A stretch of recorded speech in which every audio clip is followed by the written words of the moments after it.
Welcome back. North Korean leader Kim Jong-un left Russia today after his 6-day visit, seeking economic and food aid, as well as missiles and a nuclear-powered submarine and a spy satellite. It's his longest foreign trip since taking power in 2011.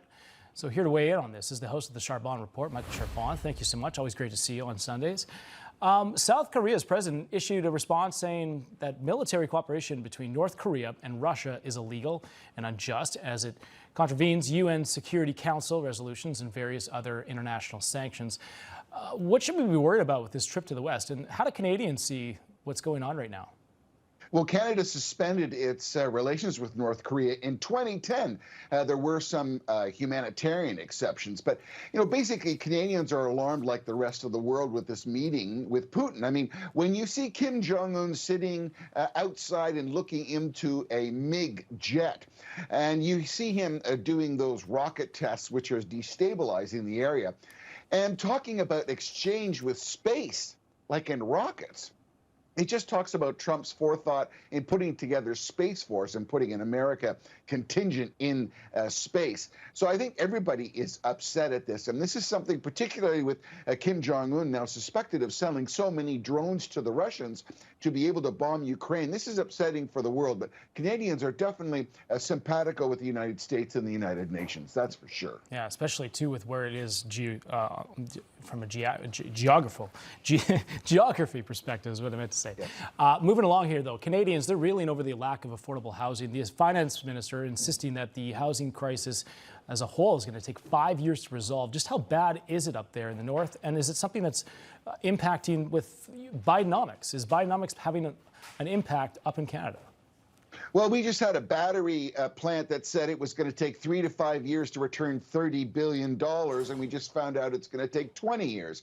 Housing was a promise that Justin Trudeau, Freudian slip, Justin Trudeau said. That's why Pierre Poilievre is gaining such power and such attention. He was just in Quebec and had a defining platform element with his party, and they're throwing woke out. They're moving forward with protecting women and women's spaces like washrooms. They want women only in women's sports. They want an end to race-based hiring. Mandatory equity training is out, and no mandatory vaccines. Poilievre is in a very good position from a conservative standpoint. He's the best French-speaking candidate that the Conservatives have had since Brian Mulroney, and that was like 84 to 93 that he was the prime minister. But Canadians are upset. I mean, John, if you can consider the Canadian credit card debt is like at $107 billion.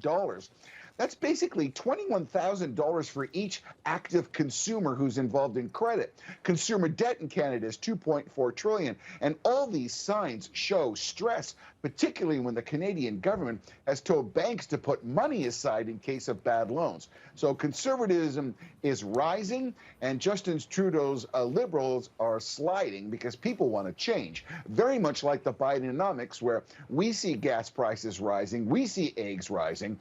All that is the same as you guys are unfortunately experiencing in the States, John. Yeah, absolutely. Let's move on to this. This is another major story coming out of Canada. Tropical Storm Lee hitting Nova Scotia. As of yesterday, roughly 173,000 Nova Scotia power customers were without power. How long until the media starts blaming this on climate change, and are they cleaning up there? What's the latest out of Nova Scotia? So I got an email from the city of Halifax today. They're talking about there's still lots of power outages.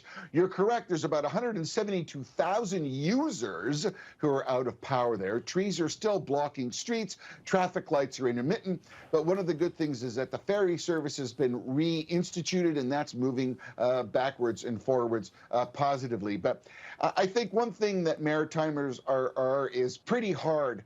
They can understand bad weather, but our hearts still go out to all our friends in Florida and all the weather machinations that they have gone through. So a little bit of power outage and hopefully no deaths, but things are coming back, and that's the most important thing, John. That is the good news. Michael Charbon, thank you so much for coming on. Appreciate it. Thanks.